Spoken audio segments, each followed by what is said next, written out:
It's been 3 weeks I've been away, and I'm so grateful that I had Reverend Savannah come. I listened to her talk, amazing. Reverend Terry was here for 2 weeks, and that was fantastic. I got to listen to one of his talks, but not both. And how well nourished all of you were taken care of while I was away, from your practitioners to your board members, to everybody doing everything to make it possible that I could take that time of refresh and relax.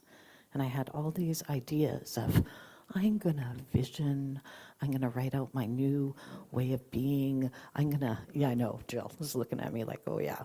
And then one wise practitioner said to me, Tamara, do you know that doing nothing is a spiritual practice? And I looked at her, and then I looked at her again, and I'm like, what? What do you mean? Because in this world, we're always rushing, busy, taking time, and that time to reflect and take time for ourselves. I feel guilty. Like there were so many times that I wanted to reach out and see, how can I help? What can I do? Everybody's doing so much for me right now. Oh, right? That made me feel a little ill. And yet, how important is that to let people take care of you when it is time?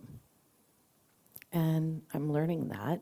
My husband is a huge nourisher. That's his love language. He loves, to do acts of service. You guys have all seen him be my roadie, bring me things when I forget them, which is quite often. But it's so lovely to do that. So I just wanted to give a big shout out to everybody who made it possible for me to take that time and to feel regrouped. It really meant a lot. So thank you, thank you. And it was so perfect today. My topic was, tell me something good, right? And how many good things did I hear about what was going on in this center while I was away? It was amazing to hear. We had nourishing people, things, even though internet didn't work, one day we just took everything in hand. So we're so fortunate to have such fabulous people all around us. So today is St. Patrick's Day, and I was doing a little bit of research on it. And so hopefully I can say this. Anybody speaks Gaelic, you please correct me. But what I want to say is Dia Gewit. And what that means is it's an Irish Gaelic way to greet people in any setting or situation. The phrase technically means God be with you. They don't have a word for hello. They have that, what they say, God be with you. But it can also imply God be with you. You hear the difference? So this is a standard greeting for most Irish people, even though it doesn't matter what religious faith you have.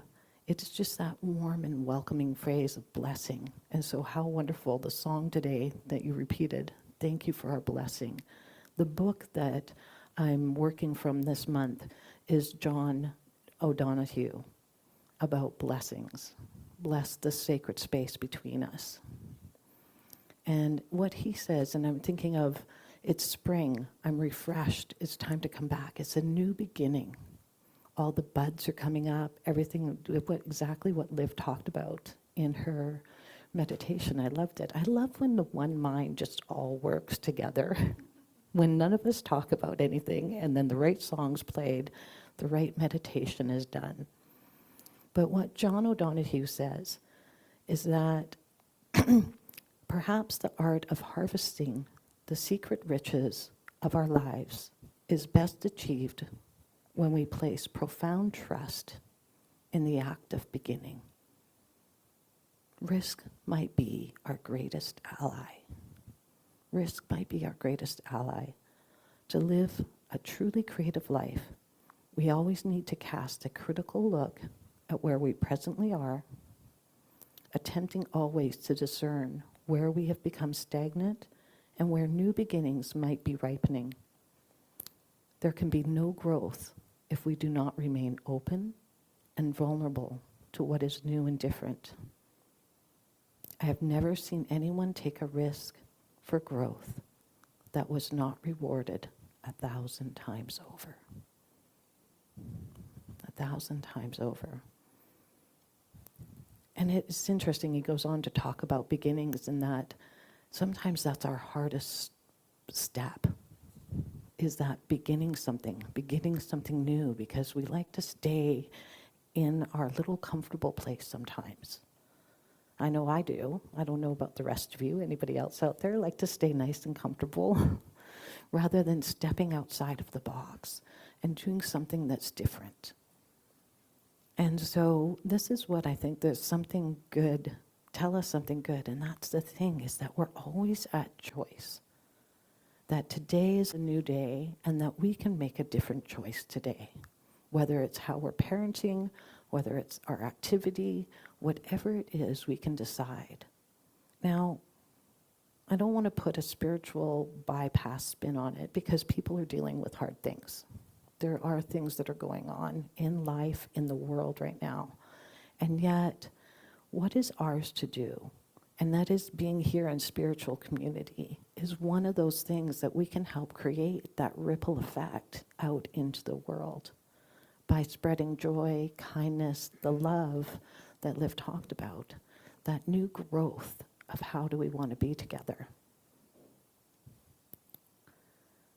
So I may not know how things always work, but Spirit does. And it's when those hard things that are going on that I can just step out of my own way and allow for that voice, allow for that time of introspection to be there, to meditate, to pray. Now, I was talking to Reverend Terry a little bit about his talk last week, as he gave you 4 spiritual practices, I heard. And we'll do, I think he said there were meditation, prayer, service, and giving, right? Tithing, giving. So when we were talking about this piece, about my topic today, about Spirit knows what to do, and that I might not always know, that mental science that he talked about, that if I move into that physical, that next stage of allowing Spirit to work through me and take it a little deeper, and that is when I'm guided. That is when I'm allowed to move out of my own limited thinking and into something new, and into that next phase of being. So it's taking time and trusting and having that faith. And why do we do this because again, sorry, sidetracked here, but that prayer and meditation, sometimes we think of doing it alone, that it is a individual thing. But yet, I think Terry said last week when Georgia did her meditation, it was amazing. And he said, I think, and even today when Liv did hers, you can feel the energy in the room. You can feel the difference. So it's when we're working together and shifting, whether it's prayer together or whether it is meditation together, we are affecting the energy in the world. So it's important for us to do that together. And that's why I think we come together as a spiritual community. But it's taking that time to allow ourselves to listen, to breathe in, breathe out, and take that guidance. So the other thing, though, is then God winks at us. Has anybody here had that moment in time where something happens and you get a little nudge? Do this. And then you don't do it. And then there's a bigger nudge, and you still don't do it. And then you get the 2x4 out, and maybe you lose a tooth. Now, I don't know if you know this, I haven't told very many people this, but while I was on holidays, I lost my front tooth. 3 days in, I had no front tooth. This one that I'm wearing right now, hence I'm talking with a little bit of a lisp, is what do you call it? Yeah, it's a flipper. I know because I did the same. You did the same thing. Oh, it's so that 2x4 hit me. I told everybody that, it was a pickleball accident. My husband got mad, lost, threw his racket, bounced up. He was not too happy with that story. So I said, okay, I won't tell that story. Because it's not true. Poor guy gets thrown under the bus. No, just, opening my electrolytes because I was being all healthy and thinking I needed extra water. With my teeth, I opened it. Ouch, boom, off. So what a lesson that was in humility, grace, acceptance of self. Holy smokes, when you walk around, I said, yeah, it's not pretty. I came home and my daughter was like, oh my gosh, because I'm not supposed to wear this very often, but I'm sorry, I was not going to show up today with no tooth. I'm sorry, my ego is not that vanished yet. It is not there. But it's that piece of learning, okay, because I went there, because it's always trying to figure things out. How am I going to figure out, what did this mean? What lesson did I have to learn? What am I supposed to be doing? And then I went back to my practitioner, said, Tamara, doing nothing is a spiritual practice. So, okay, there wasn't anything for me to figure it out. There wasn't, because I've, texted Terry, what does it mean metaphysically when you lose your front tooth? And he said, well, you have a hard time making decisions. And I'm like, oh, interesting.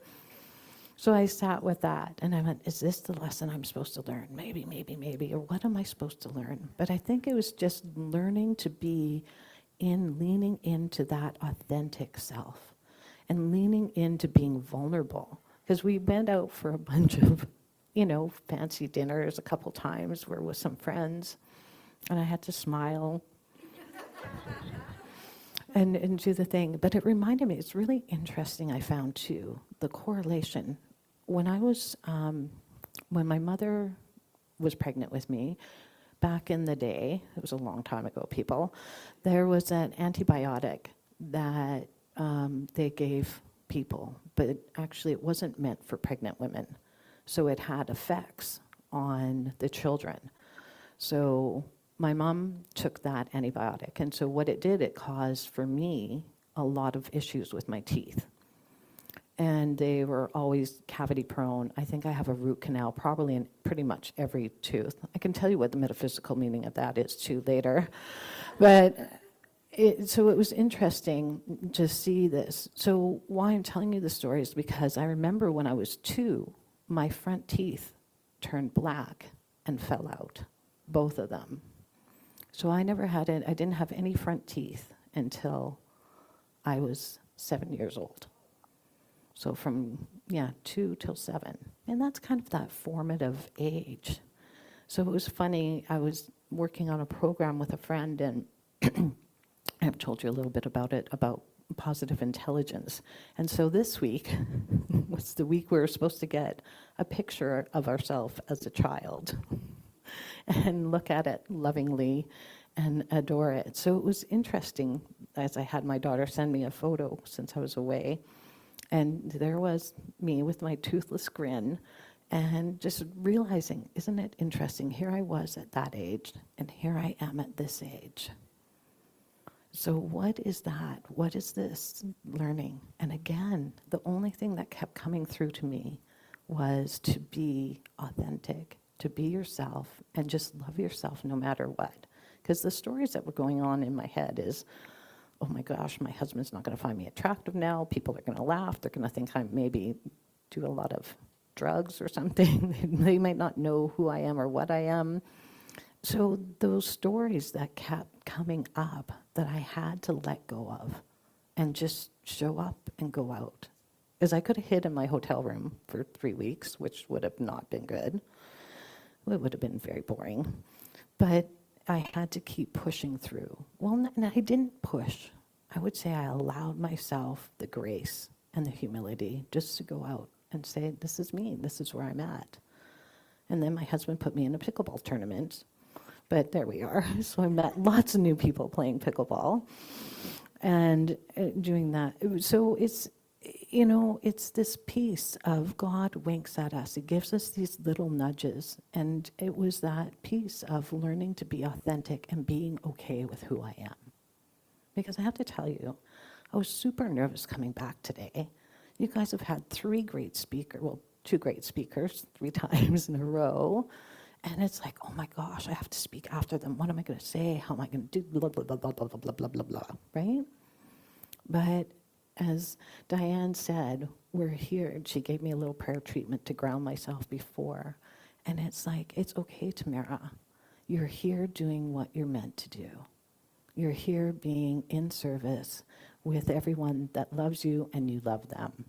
So just keep walking the path and do what you say you're going to do. So I was so glad through this. And the other part in this Tell Me Something Good so they had about is, you know, that surprised me. And so, yeah, I had some surprises over my holidays. I had some fabulous surprises. In the pickleball tournament, I won gold. My husband only won silver.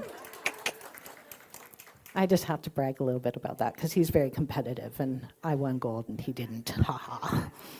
So, but, you know, a lot of people don't like surprises, you know, and him entering me in the tournament was one of those surprises, but it's okay, you know, it's because then I had to let go of control.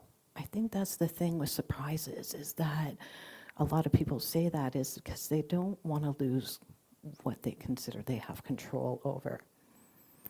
So it keeps us, our ego can like that safety until we're willing to be surprised. And it takes a conscious commitment to erase and replace old patterns of speech, like it'll never work, and stretch into new scripts like, what if? What if? What if everything in life was happening for our highest and best good? What if? Just take that in for a moment and ask yourself, what if life was actually for your highest and best? What if we lived in that expectancy of life? I saw on Facebook the other day there was a meme with a young woman who had Down syndrome. And she was in a bar at one point, and the girl just gave her a 7-Up or something, and then it said, no, you can't have this. And they went through all the list of the different things that they couldn't do, that this young woman couldn't do. But then what happened was, and so, sorry, thanks, David. So she kept saying, but then she turned it around and said, what if I can? What if I can do this? What if people looked at me that I am smart, I am brilliant, I am beautiful, rather than looking at, I'll never have a partner, I'll never have this. It was really a profound little meme of thinking of when we view somebody, when we look at that, our judgments, how we automatically can go to a certain viewpoint when there's that other way of looking at life. What if life was for me? What if I can? What if I am beautiful? What if I am brilliant? What if? What a profound question. And, you know, when we ask that, we get to tune into that unlimited creativity of the divine intelligence. It becomes easier for us to trust that little voice that's there. And we get to more positive feedback from the universe, and that we're plugged in, so to speak. We're in the flow. We're getting the demonstration. Things are happening that you don't automatically expect. I mean, you can probably think of times in your life when all of a sudden things just start showing up. And you're like, oh, first you go, it's a coincidence. Oh, really? And then something else shows up. And then you're like, oh, well, this is interesting. And then it shows up again another time. And you're like, okay, that's that outpicturing that Terry was talking about. Those things that we get into our life that are mirroring back our thoughts, mirroring back what do we think. We're getting those results. So it's keeping ourselves aware of what are we thinking. And it's allowing Spirit to speak through us and letting Spirit handle the how. We relax our expectations. I love this sentence. I didn't write it, sorry. We relax our expectations and live in expectancy. Live in that place of expectancy, expecting the good.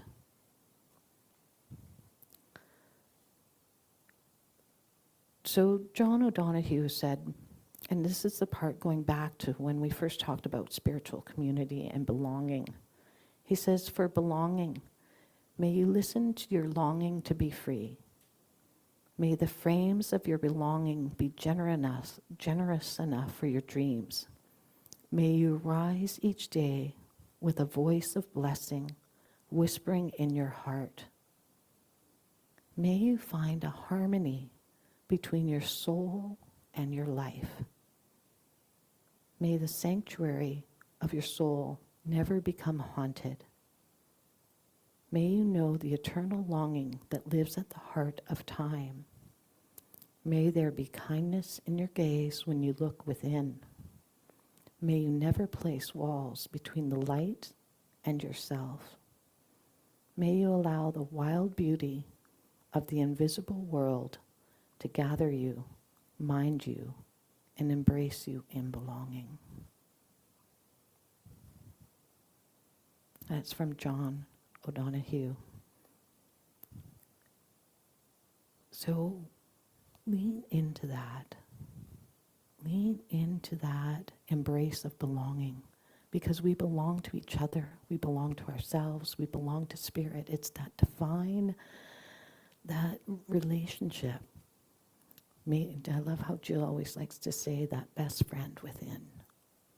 That is our heart. That is where it's all kept. That soul, that peace. So listen to that heart. Listen to what it says and follow that through. I think I have a slide here. May I be guided beyond my intellectual understanding. And I know instead of saying I am guided, I use may I be, because just in case there's people out there that don't believe that I am, be willing to take on may I be willing, may I be guided beyond my intellectual understanding. It makes it a little softer. It makes it a little easier to take on sometimes. Because we get into that place of, I am fabulous and wonderful and all those things, but in the back of my head, I'm going, no, you're not. No, you're not. So when I step into asking myself, may I be guided? Or even if it can't say may I be willing to be.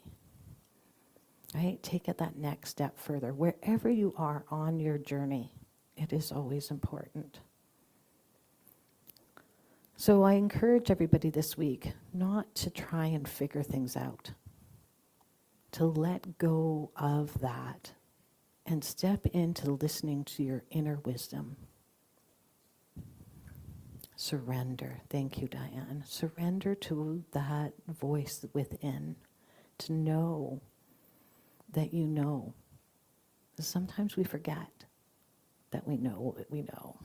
So be willing this week to step into letting all that outside, I've got to figure it out, I've got to be this way, I've got to do that thing. Let that go. And I mean, please take care of yourself. Never put yourself in harm's way. But just work on trying a different way of looking at things this week. So I think I would say, when making a decision, stop, breathe, a deep in-breath, a deep out-breath, center yourself, and then speak, or act.